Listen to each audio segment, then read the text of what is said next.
What's up, guys? John here from Broad Culture. Today we are going to be reacting to Gigguk's Fall Anime 2019 in a nutshell. This is going to be good. Gigguk's videos are always good.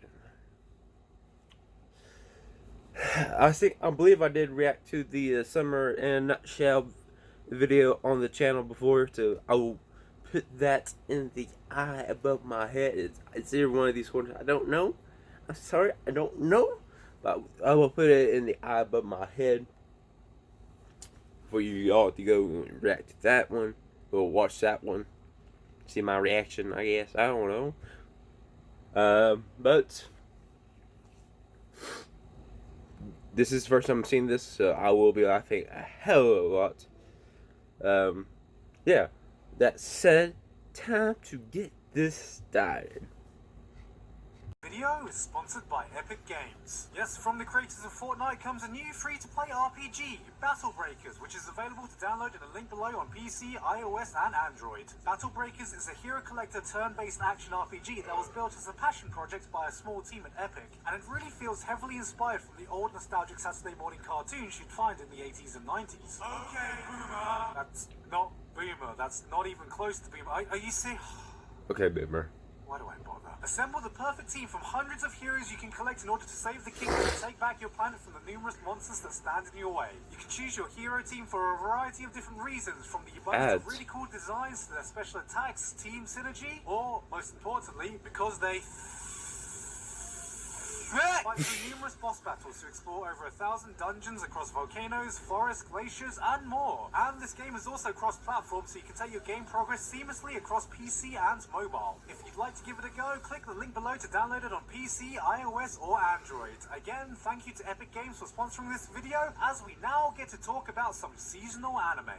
Alright guys, I know, it's already halfway through fall, and my seasonal video is late again. You don't need to tell me, but to be fair, I have some really good reasons this time. Firstly, there's just a ridiculous number of new shows this season for me to catch up with. And there is. Also, if you didn't know, I've just moved to Japan. So, you know, as you can imagine, with moving countries and everything, there's just so many things to take care of that have just been easing my time that you can't even begin to imagine.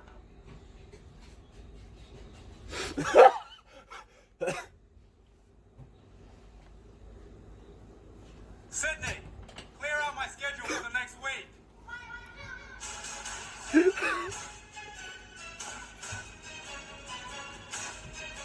Okay, that was funny.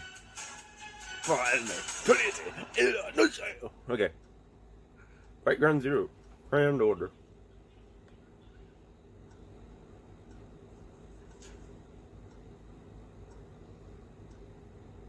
Does anyone want to fuck Leonardo da Vinci? Fate is back at it doing Fate things, finally getting to spend the billions of dollars they've earned from the hopes and dreams of their faithful player base, as they once again sink their entire life savings for the worthwhile purchase of a low chance to obtain a JPEG image of their favorite fictional anime girl. And honestly, I don't know what more Fate Go fans could ask for. This is looking like it's going to be a pretty decent adaptation of one of the fan favorite arcs, and the animation is almost decent enough to make you forget about the countless quarters you've rolled away now that you know you've been funding that shot of not Rin's sweet tsundere ass. As with every addition to the Fate franchise, new people are going to ask if this is a good place to start with Fate, and just like every other time, the shortest answer is going to be yes, with an asterisk the size of Jupiter next to it. But luckily, I should have no problem because I am already very familiar with the source material. Wait a minute, that's not it. If you are still a newbie and this has gotten you curious about getting into the game itself, well, I think this unrelated review sums up the Fate Go experience pretty well. This is one of my favorite games. Not recommended. Speaking of gacha games, we have World of Warships, Lolly Edition, as your lane finally spending their waifu bucks the smart way by sponsoring their own original anime. In a totally inaccurate representation of the gameplay because we got to see the Fox Sisters in episode 1 and didn't actually have to spend the next 1,000 years farming through the 4 in order to get them. As one of the most successful breakout gacha games, they're obviously doing something right to be able to fund this because there's such a wide range of games now and people play them for totally different reasons.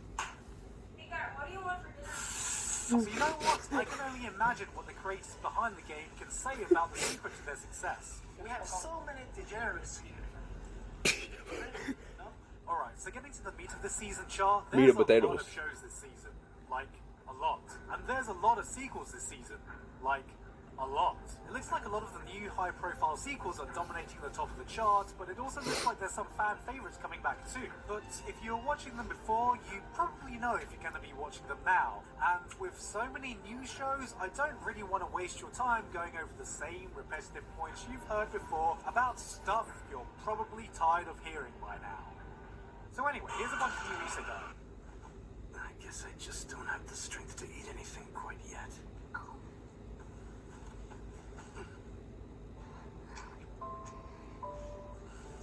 So if I do that, you're able to eat, right? Mom told me I could be any isekai protagonist, so I became all of them. Can we just appreciate how this first episode went from isekai to hentai-kai pretty damn quickly? Okay. Okay. Hey look, it's cute girls do isekai things! Oh god. It's cute girls do isekai things. Have we finally reached the end game? Look, I get I wrote a meta scenario of a girl asking for average ability so she won't be such an outcast, only to be reborn as the OP isekai protagonist. But have you considered the real OP ability she received was the ability to make friends? I've seen this one yet, so this is just to add to my anime watch list. This was a bit. What the fuck?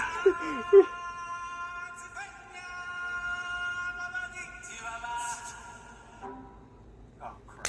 Out of nowhere we have Lion King's The Office giving us the anime slice of wildlife we never asked for. Now you may be looking at this and thinking, hey, this looks and feels a lot like a Gretzko. And yeah, maybe a Gretzko did have the most charming donkey of all time, but there is one thing this show has that a Gretzko can only dream of. Fortnite dancers. This video is sponsored by Epic. Back in the Isekai Corner, we have the world's biggest bookworm being reincarnated into a world with hardly any books. And also, from the creator of Konosuba comes an Isekai where a pro wrestler I like is this one, transported to a fantasy world who immediately German suplexes a princess, only to fuck off and fulfill his lifelong dream of opening a pet shop by sniffing the butts of a bunch of fantasy animals and acting on his definitely not furry tendencies. Actually, I Remember think when this Isekai one. plots were just a reskinned version of Sword Art Online? Speaking of which, Wait a minute. Who are you? I'm you, but Lolly. wait a minute, who are you? I'm you, but... Were you gonna finish that sentence, or... I don't know, once I figure it out, I'll get back to you. I'm only kidding, guys. This isn't Sword Art Online.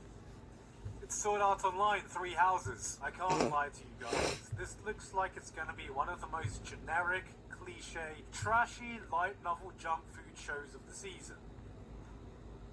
I'm definitely watching this. There's always that one show every want to season watch I this, somehow actually. end up watching, So- even though I know it's detrimental to my health. And look, I am a bit proud of myself, guys, because I've finally upgraded from generic isekai light novel trash to generic magic high school light novel trash. On a side note, even though I did honestly mistake the scene for the new season of SAO initially and compared the character designs, I don't think even Kirito has reached this level of white knighting in his life. Finally, a man who knows how to properly treat his lady. Oh yeah, this is I find it kind of ironic best in a season show. where you have a new anime from the author of Konosuba, it somehow isn't even the anime that felt most similar to Konosuba. If the title, The Hero is Overpowered but Overly Cautious, doesn't already give away exactly what the show is about, Plus, this say hero is it amazing. honestly feels like a spin-off isekai sitcom starring Blonde Aqua and Armorless Goblin Slayer. And it's honestly pretty amusing because together they share some pretty great comedic chemistry. He protects, he attacks, she stays back, but most importantly, also, I can't help but feel that the meta-ness of Isekai has been taken into overdrive, with Truckun actually getting name-dropped in an earlier show, our wrestler suplexing a princess, and now Cautious Hero literally crafting a world where goddesses are purposely summoning Isekai protagonists from Japan because of the popularity of Isekai. Is the new Isekai trends just Isekai taking the piss out of Isekai? If it is, I feel that's just awful. Absolutely awful. I mean, come on. If Isekai starts taking the piss out of itself, how the hell am I going to take the piss out of it? Alright, so tell me about this idea you had. Alright, so there's this detective, and he has a gun for a head. That's it. That's it. That's brilliant. He has a gun for a head. Why has no one ever thought of this before? He has a gun for a head. You keep saying it and it just keeps getting better. He has a gun for a head. Oh my god, this is going to be the greatest show of all time. You know, aside from the fact when I initially scrolled down this chart and mistook this title as No Guns, No Life, the isekai spin-off I never knew I wanted, there are several ways that someone could have would have been able to easily sell it to me in an elevator pitch. An old school hard-boiled detective story in a cyberpunk setting, Madhouse making a new gritty action show with a stoic, badass main character, budget Inferno Cop, but anything else that could have been said was made irrelevant when you have a protagonist with a gun for a head. And I wish it wasn't so simple that I could have been sold at the mere sight of a protagonist with a gun for a head, but there's a protagonist with a gun for a head. I don't think I need to say anything else.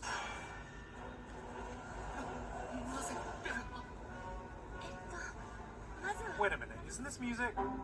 Oh, come on! After Kaguya-sama earlier this year did a great job subverting the romance anime cliche of two characters solving a 5-dimensional Rubik's Cube in order to figure out how to correctly say, I like you. This season, Orisuke is doing something similar to the cliches of the harem genre, and honestly, it was a really pleasant surprise. What initially looks like a generic harem rom-com quickly shifts when it's revealed that the protagonist is actually the best friend character of a generic harem rom-com. This was honestly a really nice twist in what is usually an enjoyable but predictable genre. It remains to be seen how the entire series will develop off this one premise, but right now, it's even introduced one of the nominees for New Anime Villains of the Year, Bench-san. 向かってくるのか逃げずにこのディオに近づいてくるのか近づかなきゃてめえをぶちのめせないんだな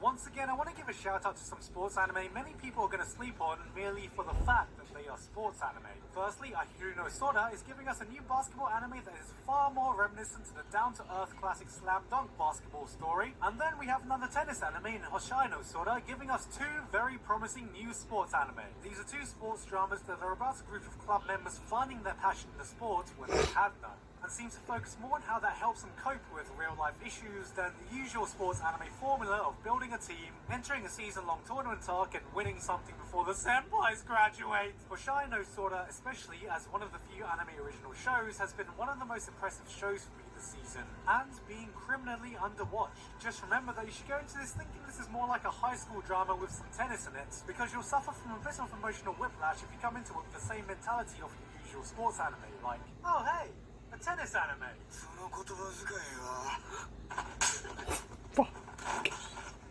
It's gonna make it to nationals this year? Man, Zootopia 2 is sure looking lit.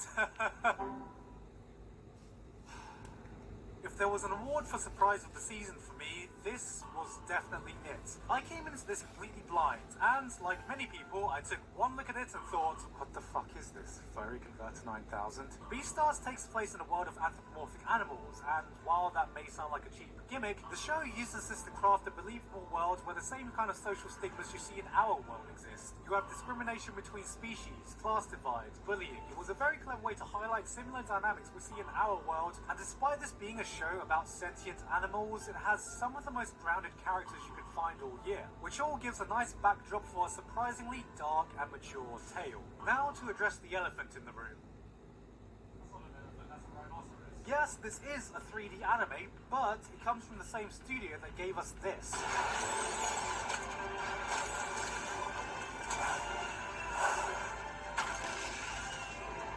Studio Orange has been one of the only studios so far that can not only make 3D work, but make it work well. They really know how to play to the strengths of 3D, and it never feels like they are trying to imitate anime, but it's more like they are doing it as an artistic choice. This really looks like it's going to be the full package, and a possible contender for anime of the season. So don't judge this book by its cover, because I can definitely assure you, this is not a show for furries.